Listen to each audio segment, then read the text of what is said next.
আপনাদের সঙ্গে রয়েছে আমি শাহানা। শুরু করছি জিরো আওয়ার এবং দেখুন আজকে অত্যন্ত গুরুত্বপূর্ণ বিষয় নিয়ে আমরা জিরো আওয়ারে আলোচনা করব, বিশ্লেষণে যাব এবং বোঝার চেষ্টা করব।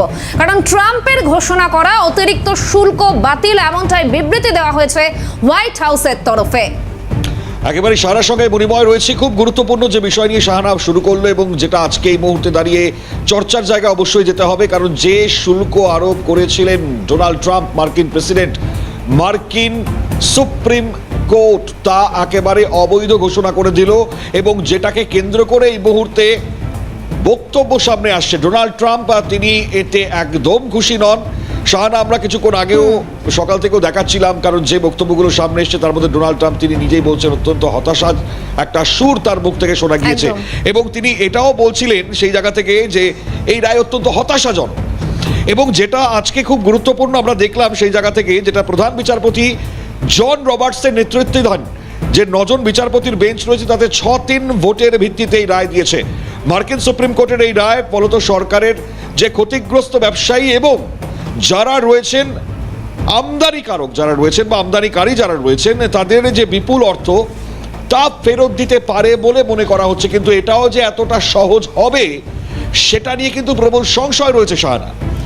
একদমই তাই। ভারত সহ বিভিন্ন দেশের ওপর অতিরিক্ত শুল্ক, আন্তর্জাতিক জরুরি অর্থনৈতিক ক্ষমতা আইনের মাধ্যমে অতিরিক্ত শুল্ক, বিভিন্ন দেশে বাড়তি শুল্ক চাপানো হয়, বাড়তি শুল্ক আর কার্যকর হবে না এমনটাই জানিয়েছে হোয়াইট হাউস। আর ওই হারে শুল্ক আদায়ও করা হবে না জানিয়েছে হোয়াইট হাউস। ভারতের ওপর আমেরিকার আমদানি শুল্ক 10% নেমে আসছে। ট্রাম্পের শুল্ক আদায় বেআইনি শুক্রবার জানায় মার্কিন সুপ্রিম কোর্ট। শুল্কে মার্কিন কংগ্রেসের অনুমোদন না থাকায় তা বেআইনি। ট্রাম্প এককভাবে সিদ্ধান্ত নিয়ে ক্ষমতার অপব্যবহার করেছেন এমনটা জানিয়েছে মার্কিন সুপ্রিম কোর্ট। এবং যেমনটা মণিময় কিছুক্ষণ আগে জানাচ্ছিল, এই রায়কে অত্যন্ত হতাশাজনক বলেছেন স্বয়ং ডোনাল্ড ট্রাম্প এবং তিনি আরও এক ধাপ এগিয়ে বলছেন যে বিকল্প ব্যবস্থাও রয়েছে এমনটাও বলেছেন ডোনাল্ড ট্রাম্প। এবং তিনি বলছেন সুপ্রিম কোর্টের এই রায় একেবারে ভুল এমনটা বিবৃতি দিয়েছেন, এমনটা বলছেন ডোনাল্ড ট্রাম্প।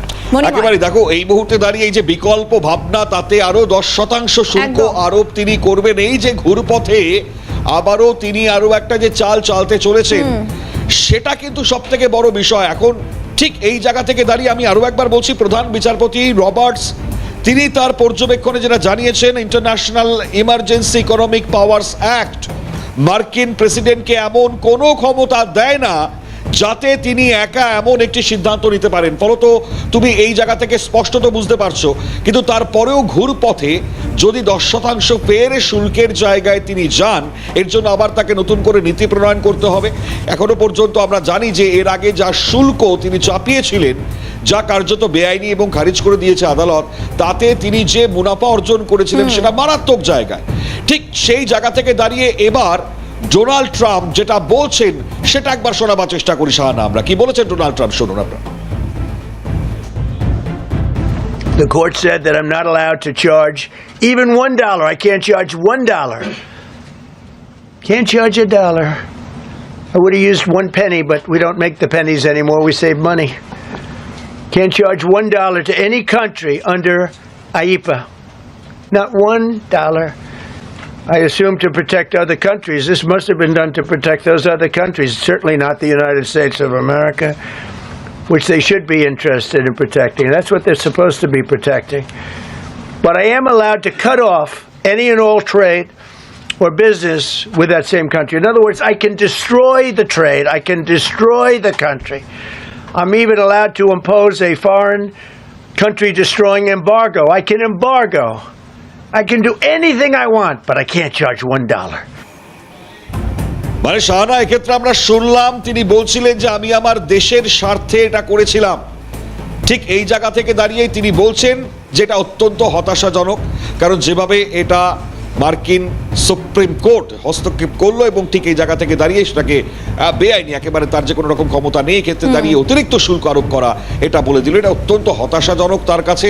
এবং তিনি খুব স্বাভাবিকভাবে নিন্দাও করেছেন। তিনি বলছেন যে শক্তিশালী বিকল্প রয়েছে বলে তিনি জানিয়েছেন এবং সেই শক্তিশালী বিকল্প ফের আবারও সেই ঘুরপথে 10% কি শুল্ক আরোপ। যারা রয়েছেন এতদিন ধরে যে সমস্ত দেশ ভুক্তভোগী হলেন এই অতিরিক্ত শুল্ক যাদের উপর চেপেছিল তারা এবার কি আইনি লড়াইয়ের পথে যাবেন, টাকা ফেরত চাইবেন? যদি চান তাহলে সেক্ষেত্রে কি কি পথ খোলা রয়েছে? আজকে অবশ্যই এই গোটা পরিস্থিতিগুলোকে আলোচনার মাধ্যমে নিয়ে যেতে হবে। একেবারেই তাই। আর এই মুহূর্তে মণিমা আমাদের সঙ্গে সরাসরি রয়েছেন আন্তর্জাতিক সম্পর্ক বিশেষজ্ঞ দেবাশিস নন্দী। দেবাশিস বাবুকে স্বাগত জানাই জিরো আওয়ারে। এবং শুরুতেই যে বিষয়ে আমরা জানতে চাইবো, ট্রাম্পের ঘোষণা করা অতিরিক্ত শুল্ক আপনি জানেন বাতিল করেছে এবং বিবৃতি দেওয়া হয়েছে হোয়াইট হাউসের তরফ থেকে। এবার প্রশ্ন হলো, আদালতের নির্দেশের পর এতদিন শুল্ক বাবদ আয়ের টাকা ফেরত কি দিয়ে দিতে হবে ট্রাম্প প্রশাসনকে? দেখুন, এটা তো আইনি ব্যাপার, ফেরত দেওয়া হতেও পারে। কারণ আমেরিকার যে ব্যবস্থা সেটা হচ্ছে, আমেরিকাতে ক্ষমতা স্বতন্ত্রীকরণ নীতি রয়েছে, অর্থাৎ তিনটে যে বিভাগ থাকে একটি দেশে, আইন বিভাগ, শাসন বিভাগ এবং বিচার বিভাগ। তো আমেরিকার বিচার বিভাগ হচ্ছে নিরঙ্কুশ ক্ষমতা এবং নিরপেক্ষতা এবং স্বাধিকার এনজয় করে। সুতরাং আমেরিকার সুপ্রিম কোর্টের বিচারে যখন শাসন বিভাগের কাজ নিয়ে প্রশ্ন উত্থাপিত হয়েছে, শাসন বিভাগ বলতে শাসন বিভাগের প্রধান হচ্ছে আমেরিকার রাষ্ট্রপতি, মানে বর্তমানে ডোনাল্ড ট্রাম্প। অর্থাৎ তিনি যে প্রক্রিয়া শুল্ক আরোপ করেছেন বিভিন্ন দেশের উপরে, সেটা আমেরিকার সাংবিধানিক প্রক্রিয়ার বিরুদ্ধে। অর্থাৎ সেটা আমেরিকার কংগ্রেস করতে পারে, অর্থাৎ আইনসভা করতে পারে। আমেরিকা কংগ্রেস দ্বিকক্ষ বিশিষ্ট, অর্থাৎ হাউস অফ রিপ্রেজেন্টেটিভ এবং মার্কিন যে সিনেট। তো এদের আইনের অনুযায়ী হয়নি কর আরোপটা। মার্কিন যুক্তরাষ্ট্রের রাষ্ট্রপতি নিজের ইচ্ছা মতো যেহেতু করেছেন, সেহেতু প্রশ্ন তুলেছে সুপ্রিম কোর্টের মাননীয় বিচারপতি, অ্যাপেক্স কোর্ট আমেরিকার, ফেডারেল কোর্ট। সুতরাং সেখানে যদি মনে করে এবং অন্য দেশ থেকে যদি আবেদন যায়, এবং সেই ক্ষেত্রে সুপ্রিম কোর্ট সেখানে বলতে পারে মার্কিন যুক্তরাষ্ট্রের যে বাণিজ্য বিভাগকে, যারা আমদানি রপ্তানির সাথে যুক্ত, আন্তর্জাতিক বাণিজ্যের সাথে, যে দেশের উপর আরোপ করেছে সেই দেশকে ফেরত দেওয়া হতে পারে। এখন তো দেবাশিস দা, এক্ষেত্রে আমরা ট্রাম্পের যে বক্তব্যগুলো শুনলাম, প্রথমত তিনি তার হতাশা একেবারে সম্পূর্ণ ব্যক্ত করেছেন এবং তিনি বলছেন, ট্রাম্পের কথায় বছরের পর বছর ধরে আমেরিকার টাকা লুট করে বিভিন্ন দেশ আনন্দ করছে, সেই আনন্দ বেশি দিন স্থায়ী হবে না, ঘুরপথে আবারও 10%। এটা কোন জায়গায় আপনি কিভাবে ব্যাখ্যা করবেন? দেখুন, এটা তো আত্মপক্ষ সমর্থন ওনাকে করতেই হবে, কারণ এটা তো একটা লজ্জা মার্কিন যুক্তরাষ্ট্রের প্রেসিডেন্টের পক্ষে। কারণ কোনো জিনিসই বেশি ভালো না। মার্কিন যুক্তরাষ্ট্রের প্রেসিডেন্টের ক্ষমতা সম্পর্কে বলা হয়, তিনি বিশ্বের সর্বাপেক্ষা শক্তিশালী দেশের সর্বাপেক্ষা শক্তিশালী শাসক, অর্থাৎ রাষ্ট্রপতি। কিন্তু আমেরিকার বেশিরভাগ পূর্বতন রাষ্ট্রপ্রধানই তাদের ক্ষমতা জাহির করেছেন। কিন্তু তারপর ডোনাল্ড ট্রাম্প যে ভঙ্গিতে করেছেন, বাকিরা অন্তত আইনি প্রক্রিয়াটা ঠিক রেখেছিলেন। কিন্তু ইনি অনেকটা ব্যক্তিগত ইচ্ছা অনিচ্ছা, আবেগ, তার ইগো, এর ভিত্তিতে পলিসি গ্রহণ করছে। এখন তিনি যেটা বলছেন, মার্কিন যুক্তরাষ্ট্রের যে জাতীয় স্বার্থের কথা বলছেন, যুক্তি দিচ্ছেন, এটা ঠিকই। জাতীয় স্বার্থ তো অর্জন করার বিভিন্ন মাধ্যম আছে, সেটা আইনি প্রক্রিয়া রয়েছে। কিন্তু যখন তখন আজ মনে করলাম এই দেশের উপর 50%, কাল আরেক দেশের উপরে 100%, আরেক দেশের উপর 500% চাপিয়ে দিলাম, এটা তো মার্কিন যুক্তরাষ্ট্রের যে ইকোনমিক পলিসি, তাদের যে বিশ্বাসযোগ্যতা, অন্য দেশের সাথে আমদানি রপ্তানির যে সহযোগিতা, সেখানে আঘাত হবে, সেটাই হয়েছে। এখন তিনি বলছেন যে মার্কিন যুক্তরাষ্ট্রকে কেউ লুট করেনি। মার্কিন যুক্তরাষ্ট্র যদি দেখা যায় এন্টার পোস্ট কোল্ড ওয়ার এরাতে, এটাই সারা বিশ্বে মার্কিন যুক্তরাষ্ট্রের রাজ করেছে, সারা বিশ্ব অর্থনীতিতে। সুতরাং যেটা করে বলতে পারেন, মার্কিন যুক্তরাষ্ট্রে বিভিন্ন দেশের মানুষ কাজ করতে গিয়েছে, সেটা তারা ওয়েলকাম করেছিল একটা সময়, যেটা ডোনাল্ড ট্রাম্প করে না। সেটা তাদের প্রয়োজনে বিশ্বের বিভিন্ন দেশ থেকে স্কিল আনস্কিল লেবার নিয়েছে, তারা বিভিন্ন দেশকে আর্থিক সাহায্য দিয়েছে। তার মানে এই না মার্কিন যুক্তরাষ্ট্রকে লুট করার মতো দুঃসাহস বা সামর্থ্য কোনো দেশের নেই। তিনি নিজেকে সাপোর্ট করার যে আত্মপক্ষ সমর্থন করার জন্য তিনি বলছেন, ঘুরপথে তিনি জাতীয় স্বার্থের জন্য করেছেন এবং তিনি আবার সেই ঘুরপথে সেই টাকাটা অর্জন করবেন। কিন্তু একটা বিষয় খুব অবাক করছে, ঠিক এই জায়গাতেই আপনি যেটা বললেন যে ঘুরপথে সেই টাকা আলটিমেট তোলাই, সুপ্রিম কোর্ট নাকি কোনো বিদেশি ইনফ্লুয়েন্স বা স্বার্থে নাকি প্রভাবিত হয়েছে, এটা তিনি দাবি করছেন। এবং তিনি এটা বলছেন যে মার্কিন যুক্তরাষ্ট্রের রাষ্ট্রপতি হিসেবে তার কাছে এমন ক্ষমতা আছে যা শুল্কের চেয়েও বেশি শক্তিশালী। মার্কিন যুক্তরাষ্ট্রের রাষ্ট্রপতি অবশ্যই ক্ষমতাশালী, কিন্তু ওই যে বললাম, সেখানে ক্ষমতা স্বতন্ত্রীকরণ নীতি রয়েছে, অর্থাৎ বিচার বিভাগের কাজ নিয়ে প্রশ্ন তোলা যায় না, বিচার বিভাগের কাজে হস্তক্ষেপ করা যায় না। আবার চেকস এন্ড ব্যালেন্সেসও আছে, একে অপরকে প্রভাবিত করতে পারে। কিন্তু মার্কিন যুক্তরাষ্ট্রের সুপ্রিম কোর্টের বিরুদ্ধে আজ পর্যন্ত এমন অভিযোগ নেই তারা বিচার প্রক্রিয়ায় অন্যায় করেছেন বা অন্যায়ভাবে বিচার প্রক্রিয়া সম্পন্ন করেছেন মার্কিন কনস্টিটিউশনকে ব্যতি রেখে। অর্থাৎ যেটা করেছেন মার্কিন কনস্টিটিউশনের যে স্পিরিট, সেটাকে সামনে রেখেই বিচার প্রক্রিয়া হয়েছে। অর্থাৎ ডোনাল্ড ট্রাম্প এটা বলতেই পারেন, এটা মানে কারণ তিনি কখন কি বলেন আমরা জানি, কেউ জানে না। ডোনাল্ড ট্রাম্প সম্পর্কে একটা কথা আছে, সেটা হচ্ছে পোস্ট ট্রুথ, অর্থাৎ উত্তর সত্য, তার নিয়ে একটা বইও রয়েছে। অর্থাৎ তিনি যা বলেন সেটা হচ্ছে সত্য এবং মিথ্যার মাঝামাঝি একটা ক্লেম অফ ফেজ হয় অনেকটা। সুতরাং এই অবস্থায় তিনি কি বললেন সেটা যতটা গুরুত্বপূর্ণ, তার থেকে বেশি গুরুত্বপূর্ণ হচ্ছে যে মার্কিন যুক্তরাষ্ট্রে এই মুহূর্তে বিচার বিভাগ কি বলছে, মার্কিন জনগণ কি চাইছে, এবং আন্তর্জাতিক যে মহল কি বলছে। আন্তর্জাতিক মহল যেটা ইন্টারন্যাশনাল কমিউনিটি, তাদেরকে যদি জিজ্ঞেস করা যায় তাহলে এটা পরিষ্কার যে তারা বলবেন মার্কিন যুক্তরাষ্ট্র বিগত দিনে যেই কাজগুলো করেছেন সেটা কিন্তু মার্কিন যুক্তরাষ্ট্রের বিগত দিনের আন্তর্জাতিক অর্থনীতি সম্পর্কিত যে নীতি তার সাথে যায় না, অর্থাৎ তার সাথে যে যায় না সেটা পরিষ্কার। সুতরাং এই অবস্থায় আমরা যেটা বলতে পারি যে মার্কিন যুক্তরাষ্ট্র রাষ্ট্রপতি হিসাবে ডোনাল্ড ট্রাম্পকে কিন্তু আগামী দিনে অনেক প্রশ্নের সম্মুখীন হতে হবে। দেবাশিস বাবু, একটা বিষয় একটু জানার চেষ্টা করব। একদিকে যখন এই শুল্ক ট্রাম্পের অর্থনীতির একটা স্তম্ভ ছিল এমনটা বলা যেতেই পারে, তো সেক্ষেত্রে টাকা ফেরতের প্রশ্ন যদি আসে, সেই প্রসেস কি অনেকটা সময় সাপেক্ষ এবং জটিল হতে পারে? এটা তো সময় সাপেক্ষ ব্যাপার, কারণ এটা ইন্টারন্যাশনাল কোর্ট অফ জাস্টিসেও যেতে পারে, এবং এটা যে ডব্লিউটিও মানে যেটা হচ্ছে ওয়ার্ল্ড ট্রেড অর্গানাইজেশন, তাদের সাথে নেগোসিয়েশনের ব্যাপার হতে পারে। কারণ যখন ওয়ার্ল্ড ট্রেড অর্গানাইজেশন প্রতিষ্ঠিত হয়েছিল 1995-এ, এটা হচ্ছে সারা পৃথিবীর যে বাণিজ্য একটা দেশের সাথে অন্যান্য অর্গানাইজেশনসের, তার একটা বাণিজ্য নীতি নির্ধারণ, শুল্ক নির্ধারণকারী একটা সংস্থা। যে ডব্লিউটিওকে প্রতিষ্ঠা হওয়ার পর থেকে আমেরিকা নিজের কাজে ব্যবহার করেছে, অন্যান্য দেশও করেছে, পুঁজিবাদী দেশগুলো আমেরিকার বেশি করে করেছে।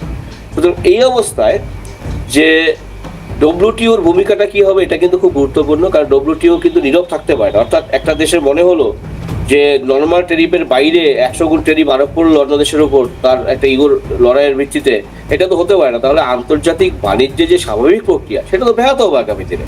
সুতরাং এটা কিন্তু একটা জটিল বিষয়, সেটা এই মুহূর্তে এই সিদ্ধান্তে আসাটা কিন্তু খুব মুশকিল। তাহলে এখন কি দেশের অন্দরেই ডোনাল্ড ট্রাম্প তিনি নিজেই চাপের মুখে পড়ে গেছেন?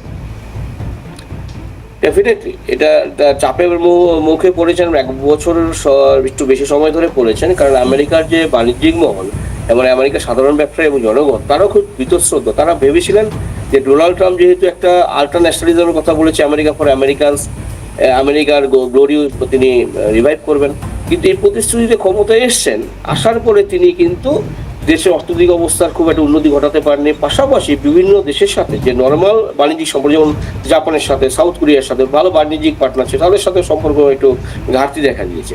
অর্থাৎ নর্মাল বাণিজ্যিক প্রক্রিয়া, অর্থাৎ আমেরিকার সাথে যারা বাণিজ্য আমদানি রপ্তানি করে, স্বাভাবিক বাণিজ্যের প্রক্রিয়া যেটা হতো সেটা ব্যাহত হয়েছে তার একটু আলটপকা মন্তব্যের জন্য, সিদ্ধান্তের জন্য। সুতরাং তারা বীতশ্রদ্ধ। অর্থাৎ আরেকটা বিষয় হচ্ছে স্ট্যাবিলিটির কথা। দেখবেন একটি দেশের ইকোনমি না থাকে, অনিশ্চয়তা থাকে, তাহলে সেই দেশের মানে হঠকারী কোনো অর্থনৈতিক সিদ্ধান্ত স্বল্প সময়ের অর্থনৈতিক নীতির দ্বারা সেটা কে মানে নির্ধারণ করা যায় না। সেখানে কি হয়, সেখানে লং টার্ম একটা ইকোনমিক পলিসি মানে ফ্রেম করতে, সেটা ট্রাম্প কিন্তু করেননি। অর্থাৎ ট্রাম্পের যখন যা মনে হয়েছে যে দেশ সম্পর্কে যেরকম তার পারসেপশন, সেই অনুযায়ী অর্থনীতি মানে পরে টাইমিং এটা সেট করেছেন, সেটা আমেরিকার লং টার্ম ইকোনমিক ফিউচারের জন্য ভালো না। এবং দেবাশিস বাবু, আরো একটা বিষয়, যে পাল্টা 10% শুল্ক আরোপের যে বিষয়টি রয়েছে তিনি বলছেন ডোনাল্ড ট্রাম্প, তো এটা কি একটা অর্থনৈতিক চাল হতে পারে? এখন উনি মানে ব্যাপারটা হচ্ছে যে উনি কোথায় 100, 50, 500 এগুলো আরোপ করেছিলেন। এখন সুপ্রিম কোর্ট বলেছেন এগুলো হবে না, তাই উনি নিজের একটা স্বাভিমান আছে, তো সেটাকে বজায় রাখার জন্য অ্যাটলিস্ট 10% তার কিছু তো থাকলো, মানে আমার ক্ষমতাটাকে আমি দেখানোর চেষ্টা করলাম, অর্থাৎ আমি 10% চাপাতে পারি। এটা নিয়ে ভবিষ্যতে মামলা হতে পারে। এখন শুল্ক ছাড়া বিজনেসের আমরা জানি কিছু কিছু পণ্যের উপর শুল্ক মুক্ত করে, সেটা হচ্ছে দুই দেশের মধ্যে মেমোরেন্ডাম অফ আন্ডারস্ট্যান্ডিং থাকলে সেটা হতে পারে, কোন কোন পণ্যের হবে, কত সময়ের জন্য হবে, এবং তার তো কোনো ঠিক নেই। অর্থাৎ সেটা লিখিত পরিতেও নয়, নীতিও নয়, তার অর্থনৈতিক উপদেষ্টাদের সাথে পরামর্শ না করে, ক্যাবিনেটের সাথে সদস্যদের সাথে পরামর্শ না করে তিনি যে মনে হলো ঘোষণা করে দিলেন, রাতারাতি ওভারনাইট হয়ে গেল। ফলে এগুলো তো হিসাব রাখাও খুব মুশকিল। সুতরাং সেখানে এটা নিয়ে আমেরিকার অভ্যন্তরে জনমত সৃষ্টি হতে পারে, পাবলিক ওপিনিয়ন হতে পারে, বা আমেরিকাতে তার যে বিরুদ্ধে যে গোষ্ঠীগুলো রয়েছে তারা সরব হতে পারে। সেক্ষেত্রে দেবাশিস দা আমি আসবো আরো আপনার কাছে এই জায়গায়, কারণ একদিকে যখন মার্কিন আদালত ঘোষণা করে দিচ্ছে, বলে দিচ্ছে, তারপরেও যখন ট্রাম্প আবার 10% চাপাচ্ছে, ঠিক এই জায়গাটাতেই বোঝবার আরো জায়গা রয়েছে। আমি করছি ট্রাম্পের শুল্ক নীতি, এবং সেই শুল্ক নীতি শুধু এবার সমালোচনা নয়, মার্কিন এই মুহূর্তে আদালত স্পষ্ট করে দিয়েছে ঠিক এই জায়গা থেকে দাঁড়িয়ে যা তিনি করেছিলেন সেগুলো সম্পূর্ণ বেআইনি। ফলত মার্কিন প্রেসিডেন্ট ডোনাল্ড ট্রাম্প আবারও তিনি তার ক্ষমতা দেখাচ্ছেন, ঘুর পথে আবারও 10% আরোপ করে দিচ্ছেন। এটাই জানবার চেষ্টা করবো। দেবাশিস নন্দী আমাদের সঙ্গে রয়েছেন, আন্তর্জাতিক সম্পর্ক বিশেষজ্ঞ। দেবাশিস দা, আমি সেই জায়গাটাতেই আসছি যে এত কিছু করবার পরে সেই ঘুরপথে যখন 10%, এই যে সাহসটা, এটা কি করে দেখাচ্ছেন তিনি? মানে আলটিমেট কি খালি লড়াই চলবে এবার আদালত ভার্সেস ট্রাম্প? একজন ইরেশনাল পার্সন, সে কি করলো না করলো সে যেমন নিজে সেটা নিয়ে ভাবিত নয়, দেশবাসী ভাবি। কিন্তু উনি বরাবরই নিজের ক্ষমতা দম্ভ দেখিয়ে এসেছেন, আগের টার্মে যখন ছিল তখনও দেখিয়েছেন, আবার এখন তিনি প্রেসিডেন্ট এটা দেখানোর চেষ্টা করছেন। অর্থাৎ উনি বারবার জাতীয় স্বার্থের কথা বলছেন বটে, কিন্তু নিজের যে ইগো সেটাকে প্রায়োরিটি দিচ্ছেন, নিজের ক্ষমতা প্রভাব সেটাকে প্রায়োরিটি দিচ্ছেন। অর্থাৎ তিনি পরিকল্পনা করে কিন্তু তিনি সিদ্ধান্ত নিচ্ছেন না, অর্থাৎ তিনি আবার চাপিয়ে দিচ্ছেন। অর্থাৎ তিনি দেখাতে চাইছেন, তিনি যে বললাম না প্রথমে একটি কথা, তিনি বিশ্বের সর্বাপেক্ষা শক্তিশালী দেশের সর্বশক্তিশালী প্রেসিডেন্ট, এটাকে প্রজেক্ট করা হচ্ছে তার উদ্দেশ্য। এটা করে কিন্তু দেখুন, বিভিন্ন দেশ যারা ট্রাম্পের সাথে সম্পর্ক করতে গিয়ে ক্ষতিগ্রস্ত হয়েছে, ট্যারিফ ওয়ার শিকার হয়েছে, তারা কিন্তু অল্টারনেটিভ বেছে নিয়েছে। বিশ্বে কিন্তু অল্টারনেটিভের অভাব নেই। যেমন ভারত আমেরিকার সাথে মুক্ত বাণিজ্য চুক্তি করার আগে ইউরোপিয়ান ইউনিয়নের সাথে করেছে, তারও 1 বছর আগে গত বছর ইউকের সাথে করেছে, বিভিন্ন দেশের সাথে করছে, দক্ষিণ আফ্রিকার সাথে হয়তো করতে যাচ্ছে, ব্রাজিলের সাথে হয়তো করবে আগামী দিনে। কিন্তু অল্টারনেটিভ কিন্তু আমরা খুলে রাখি, বিভিন্ন দেশে খুলে রাখি, জাপানের মতো দেশ খুলে রাখে, কোরিয়ার মতো দেশ খুলে রাখে। তাহলে এটা যদি ট্রাম্প করে, তাহলে আমেরিকার ইকোনমি তো ক্ষতিগ্রস্ত হবে, কারণ কোনো দেশ স্থায়ী নয় পৃথিবীতে, তাদের ইকোনমি স্থায়ী নয়, তাদের সামরিক প্রতিপত্তি স্থায়ী নয়, তাদের যে বিশ্বজুড়ে খ্যাতি বা গরিমা সেটা স্থায়ী নয়। তো আমেরিকার ক্ষেত্রে হবে না। অর্থাৎ একটি দেশের অগ্রগতি ঘটে শুধু বিজ্ঞান প্রযুক্তি অর্থনৈতিক সমৃদ্ধির জন্য নয়, উপযুক্ত নেতৃত্বের জন্য। সঠিক নেতৃত্বের অভাবে কিন্তু একটি দেশ ডুবেও যেতে পারে, কারণ সেই নেতৃত্ব দেশকে পরিচালনাই শুধু করে না, দেশকে দিশা দেখে নতুন নীতির মাধ্যমে। অর্থাৎ ট্রাম্পের কিন্তু ভোলাটিলিটি দেখতে পাই নীতির মধ্যে। প্রথম টার্মও দেখতে পেয়েছি তার আলটাপকা মন্তব্য, বিশেষ করে অভিবাসীদের নিয়ে, আমেরিকার ইকোনমি নিয়ে আলট্রা ন্যাশনালিজমের কথা বলেছেন। অর্থাৎ এটা আমেরিকাটা মাল্টি কালচারাল কান্ট্রি, সেখানে কালচার অফ ইমিডিয়েট বলা হয়, তাতে তার কথাবার্তার মধ্যে অনেকটা সংযোগ দরকার, অনেকটা ইনক্লুসিভ কথাবার্তা দরকার, সেটা আমেরিকা তার নীতির মতো দরকার, কিন্তু পাচ্ছি না আমরা কোথাও। দেবাশিস বাবু, এখানেই আমার প্রশ্নটাও ছিল, কিছুক্ষণ আগেও এই প্রসঙ্গ উত্থাপিত হয়েছিল, এই যে বিভিন্ন ধরনের মন্তব্য, নানান সময় নিজেকে জাহির করা এবং সবসময় একটা ভার্সেস টার্মে রয়েছেন তিনি, অর্থাৎ কারোর না কারোর সাথে লড়াই করেই চলেছেন, এই যে নানা ধরনের মন্তব্য ইরেশনাল, আপনিও বললেন কথাটা, এটাই কি তাকে আজকে দেশের মধ্যেই চ্যালেঞ্জের সম্মুখীন বারবার করছে? অবশ্যই করছে। দেখুন, আমি একটা কথা বলি, এই আমি কিছুদিন আগে আমেরিকান ভিসা পেলাম 10 বছরের। তা আমাকে প্রথমে জিজ্ঞেস করেন, আপনার কি ফেসবুকে ডোনাল্ড ট্রাম্পের বিরুদ্ধে কোনো উল্টো পাল্টা বলেন আপনি? মানে ফেসবুক প্রোফাইল দিতে হয়, যে ফেসবুক বা সোশ্যাল মিডিয়া, যে আমরা বলছি কিনা তার সম্পর্কে। অর্থাৎ ফেসবুকে তিনি নজর দিচ্ছেন কে কি বলছে আমার নামে, বা সোশ্যাল মিডিয়া, লিঙ্কডইন বা অন্যান্য বিষয়ে। অর্থাৎ এটা সর্বনিয়ন্ত্রণ কার্মী একটি ব্যবস্থা, শুধু নিজের দেশের উপর না, সারা বিশ্বের উপর তিনি সার্ভিলেন্স করছেন। এটা কিন্তু সারা বিশ্বের যে গণতান্ত্রিক কাঠামো, তাদের যে স্বাধীন স্পেসের উপর হস্তক্ষেপ, দেশের ইকোনমি বা অন্য দেশের ইকোনমির উপর হস্তক্ষেপ, এটা টেনশনে চলছে সারা বিশ্বে। অর্থাৎ করোনা পরবর্তীকালে বিশ্ব অর্থনীতি ঘুরে দাঁড়ানোর চেষ্টা করছে বিভিন্ন দেশ, তারপরেও কিন্তু সেটা ঘুরে দাঁড়াতে পারছে না, এরকম কিছু আলটপকা সিদ্ধান্ত। তারপরে বিভিন্ন দেশের সাথে যুদ্ধে জড়িয়ে যাচ্ছেন, মধ্যপ্রাচ্যে ডিরেক্টলি আর ইনডিরেক্টলি মধ্যপ্রাচ্যে আমরা দেখতে পাচ্ছি বিগত সময় ধরে। সুতরাং এটা কিন্তু তার এই যে ব্যক্তিগত ইচ্ছা অনিচ্ছা এবং তার এই পাগলামো স্বভাবের জন্য কিন্তু সারা বিশ্ব ভুগছে, আমেরিকাবাসীকেও ভুগতে হবে। সুতরাং এখান থেকে আমেরিকাবাসীকেই চাপে রাখতে হবে অভ্যন্তরীণ জনমতের মাধ্যমে, যে ট্রাম্পকে যে সঠিক সিদ্ধান্ত নিন, আপনি অর্থনৈতিক নীতিতে স্থিতিশীলতা আনুন। এছাড়া কিন্তু আমেরিকাবাসী যেমন ভুগবে, সারা বিশ্ববাসী হিসেবে আমরাও ভুগবো পরোক্ষভাবে। খুবই স্বাভাবিক। এবং 2025 সালের জানুয়ারি থেকে ডিসেম্বরের মাঝামাঝি পর্যন্ত যেটা আমরা ডেটা দেখতে পাচ্ছি, আন্তর্জাতিক আমদানি শুল্ক বাবদ ট্রাম্পের আয় হয়েছে 13.35 হাজার কোটি ডলার। এবার এটা তো সম্পূর্ণ তাহলে পরে বলতে গেলে পরে তো বেআইনি। তো এবার এটার প্রসেসিংয়ে দাঁড়িয়ে মানে যেটা রিটার্নের জায়গাটা, সেটা তাহলে পরে কি কি হতে পারে, বা ভারতের ক্ষেত্রে আগামীতে কোনো রকম কিছু পদক্ষেপ কি করার ভাবনা চিন্তা রয়েছে? দেখো, রিটার্নটা তো আইনের প্রক্রিয়া, সেটা তো আমি বললাম যে হ্যাঁ, WTO একটা ভূমিকা থাকতে পারে, ইন্টারন্যাশনাল কোর্ট অফ জাস্টিসের ভূমিকা থাকতে পারে, বা সেই দেশগুলো যাদের ট্রেডি মারা পড়ছে তারা কতটা সোচ্চার হয়ে আবেদন জানাবে আমাদেরকে রিটার্ন করা হোক, আমাদের অর্থনীতি ক্ষতিগ্রস্ত হয়েছে এই কয়েক মাসে। আর দ্বিতীয় যে ভারতে ইনভাইটেবল একটা ইকোনমিক পাওয়ার, অপরিহার্য, অর্থাৎ ভারতের প্রয়োজন আমেরিকার শুধু নয়, সারা বিশ্বের প্রয়োজন। এখন ইউরোপিয়ান ইউনিয়নের প্রয়োজন, ব্রাজিলের প্রয়োজন, কানাডার প্রয়োজন, ফ্রান্সের প্রয়োজন। অর্থাৎ আমরা বার্গেনিং করতে জানি, আমরা পজিশন টু বার্গেন। অর্থাৎ আমাদের উপর কি ইম্পোজ করলো না, এখন আমরা ভাবিত নই।